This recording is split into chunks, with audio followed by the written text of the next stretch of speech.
लाखों प्रकाश वर्ष दूर अगर कोई एलियन सभ्यता है तो आज उन्हें हमारी पृथ्वी कैसे दिखाई देगी? इस सवाल के जवाब को जानने से पहले एक सिंपल लेकिन बहुत ही जरूरी नॉलेज की बात करना आवश्यक है।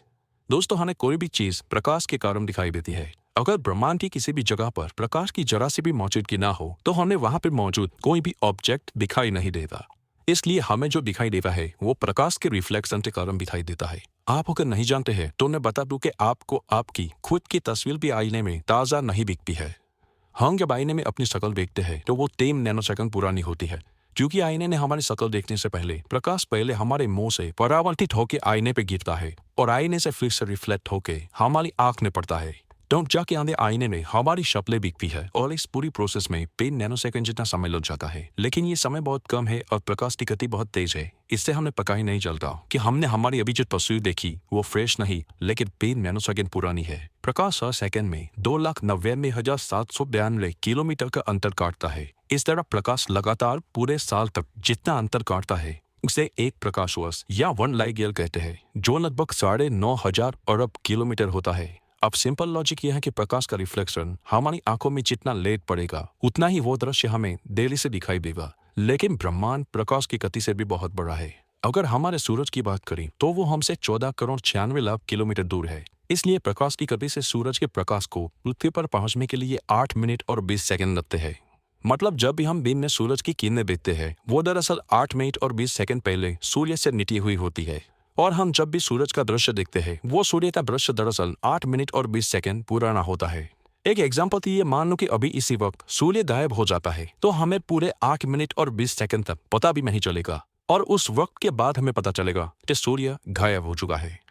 दोस्तों, इसी प्रकार आज हम ब्रह्मांड में हबल टेलीस्कोप के द्वारा जो कोई भी दृश्य देखते हैं वो हमसे जितने प्रकाश वर्ष दूर है वो उतने ही साल पुराना है।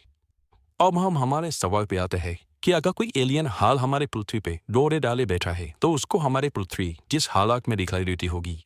तो पहले तो एक बात क्लियर कर दे, ये आसपास के कुछ हजारों प्रकाश वर्ष दूर तक तो हमें हमारे सिवा किसी जीवन के होने की और पनपने की कोई संभावना दिखाई नहीं देती। लेकिन हाँ, इस अविरत ब्रह्मांड में लाखों या करोड़ों प्रकाश वर्ष दूर हमसे विकसित या हमसे अविकसित कई सारी एलियन सभ्यताओं का अस्तित्व होना 100% संभव है। अब मान लो कि जो एलियन आज हमें देख रहा है वो हमारी धरती से 6.5 करोड़ प्रकाश वर्ष दूर है, तो अभी उसको उसके शक्तिशाली टेलीस्कोप से हमारी पृथ्वी आज के जैसे नहीं दिखाई देगी। लेकिन 6.5 करोड़ साल पहले हमारी पृथ्वी जिस हालात में थी उस हालात में दिखाई देगी। इसलिए हाल हमारी धरती पे नजर डाले उस एलियन को धरती पे कई रहने वाले जीव दिखाई दे रहे, समुद्र दिखाई दे रहे और डायनासोर दिखाई दे रहे।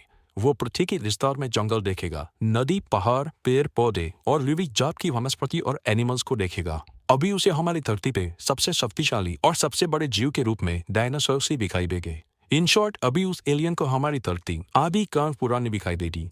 लेकिन वो एलियन सभ्यता बहुत ही विकसित है तो वो अपने ग्रह से हमारी धरती के डिस्टेंस से ये पता लगा सकती है कि ये दृश्य करोड़ों साल पुराना है। और उसके मन में एक सवाल जरूर उठेगा कि आज यानी 6.5 करोड़ साल बाद इस ग्रह पे शायद जीवन का अस्तित्व खत्म हो चुका हो और ये ग्रह बेमंगल के माफिक बेजान बन चुका हो। हाँ, ये बात बिल्कुल सही है कि उसने देखी हुई हर एक प्रजाति अभी विलुप्त हो चुकी है। लेकिन उसी धरती पे कई और सभ्यताओं का विकास हुआ और आज हम इंसान एक विकसित सभ्यता के रूप में उभर कर आए हैं। दोस्तों, लाखों, करोड़ों, अरबों या खरबों प्रकाश वर्ष दूर एलियंस की मौजूदगी तो निसंकोच होगी ही, लेकिन क्या तभी वो जीव हम तक पहुंच सकते हैं या हम उनके लिए क्या मायने रखते हैं?